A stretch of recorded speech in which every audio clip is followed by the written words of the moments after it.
sharper than a razor right by far. I haven't told you this, but I spent my early childhood on a farm in Sussex. My parents had this small farm there, which they bought just before the war, and it was way down in the valley in a place called Burwash, not far away from where Rudyard Kipling lived. There was no water, well, apart from sort of well water, and there was no electricity. So we had candles and an ordinary paraffin lamp. Now, when I think back now, it's quite amazing because, you know, in these old houses, a lot of them had very poor windows. And during the winter time, it would get dark at about sort of 3 o'clock and completely dark. So we had to all sit basically in one room. Apart from when people were working, we all sat around one particular fire. And as a result of that, I've heard so many conversations that my parents, particularly my father, had with people that I didn't actually take part in, because you weren't allowed to take part in it, but you had to sit there quietly. And there were many things I used to hear them talk about, and there's some things I didn't really know what they were. But one of them I remember was, he went to Oxford or Cambridge. How do you think, Oxford or Cambridge? What is that? Another one was, he's 6 foot tall. Oh, goodness, he's 6 foot tall. That's really something.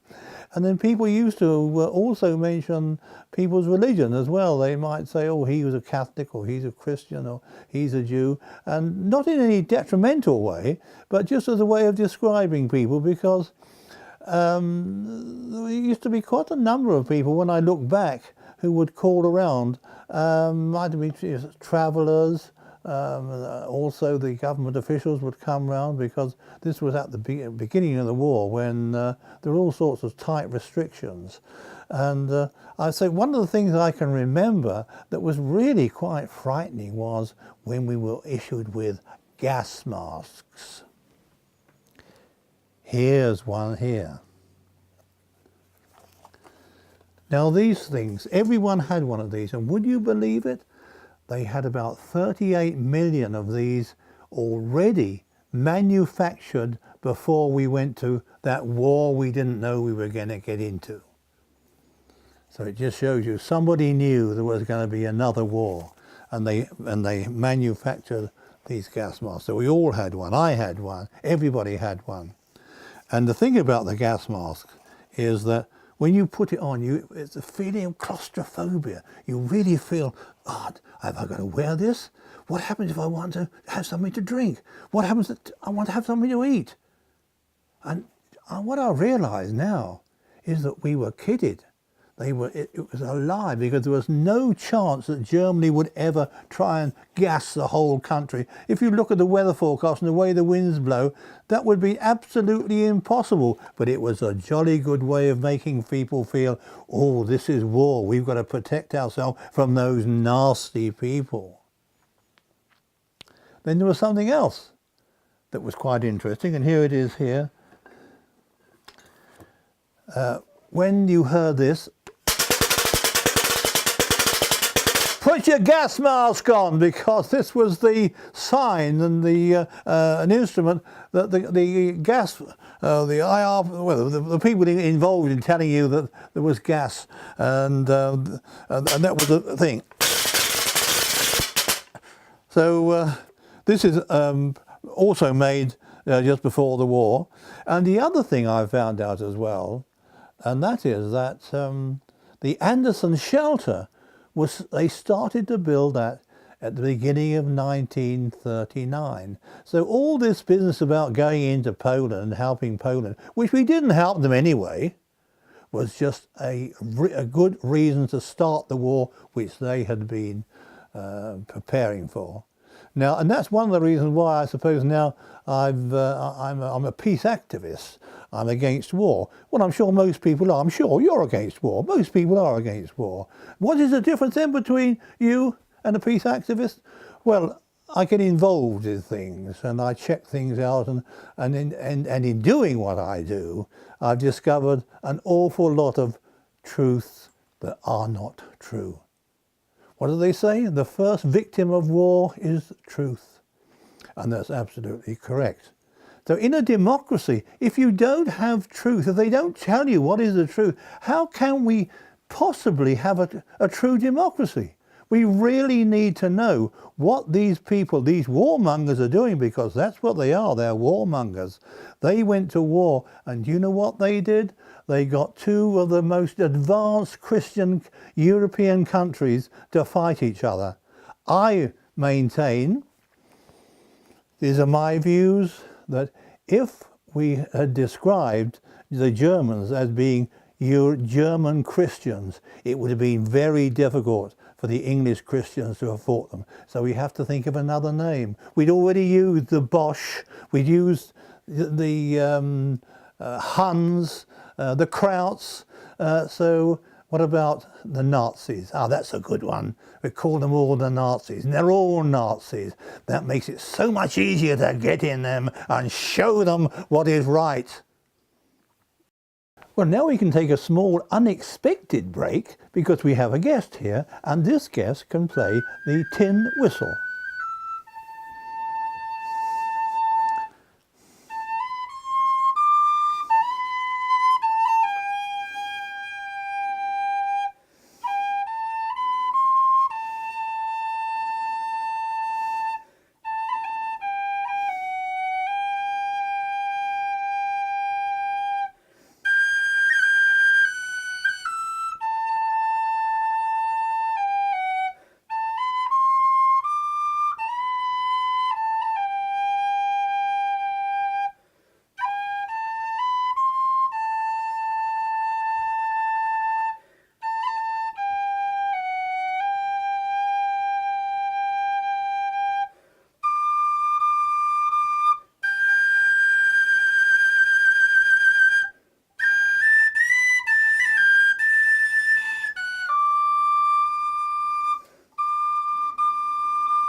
Joe, that was really, really nice, and I think we all enjoyed that. It was something really special, and after all, you know, we could have been watching an ad for a burger or something. Anyway, Joe, how long have you been playing that?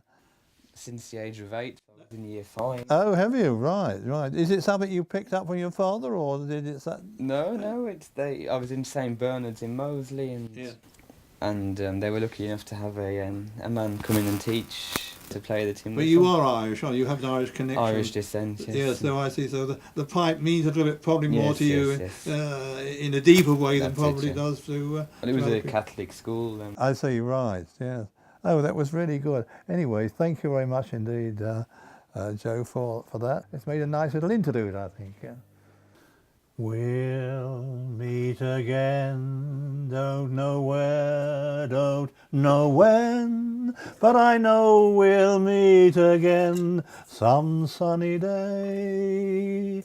That song has particular memories for me because it was such an important song during the war, because all those soldiers were all going away, leaving their loved ones behind, and many of them wearing this hat. You probably know this hat.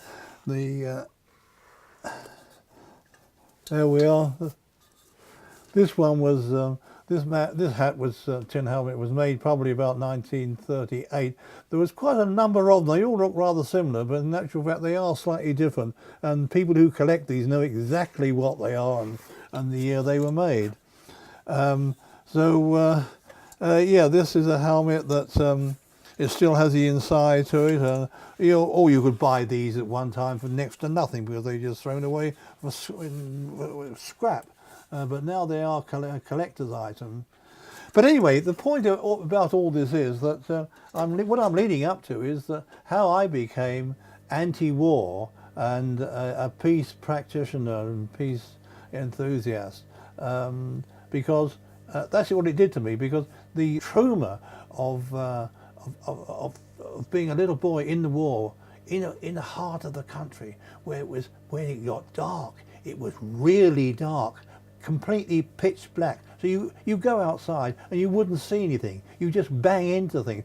But not many people ever experience complete darkness now, because there's always street lights and all this, that and the other. And even in the country, it's difficult to find complete blackness.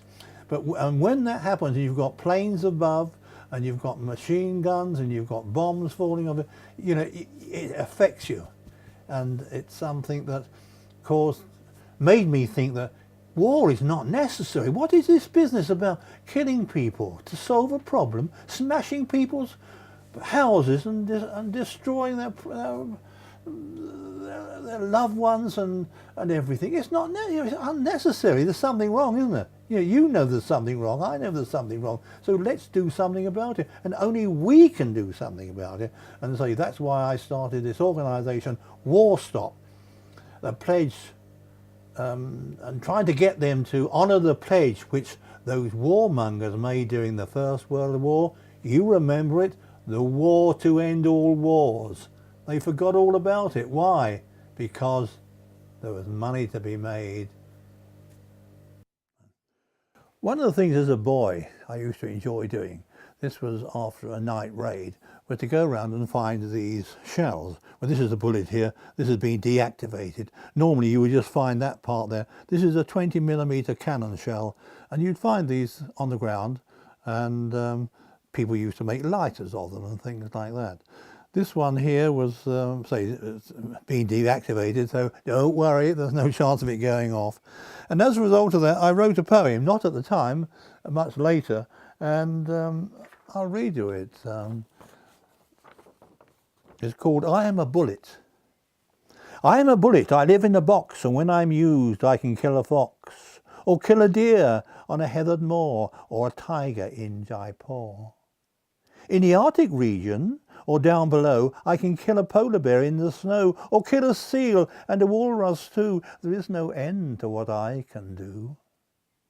There is no end to the sights I've seen, the liver, the heart, the lungs, the spleen. I've splintered bones and smashed the skull. I've taken lives with enormous skill.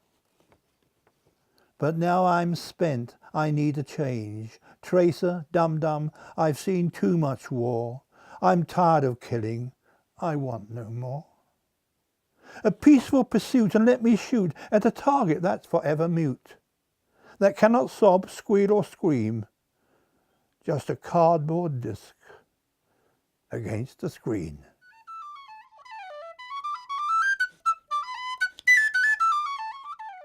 Okay, well, next time, from the attic, I'm going to talk about this lamp here, because this has some particular significance for me, my family, well, and for many people who remember the period when these lamps were a common occurrence, particularly, of course, in the countryside. So anyway, until then, I'll see you. Don't go away. Not too far anyway.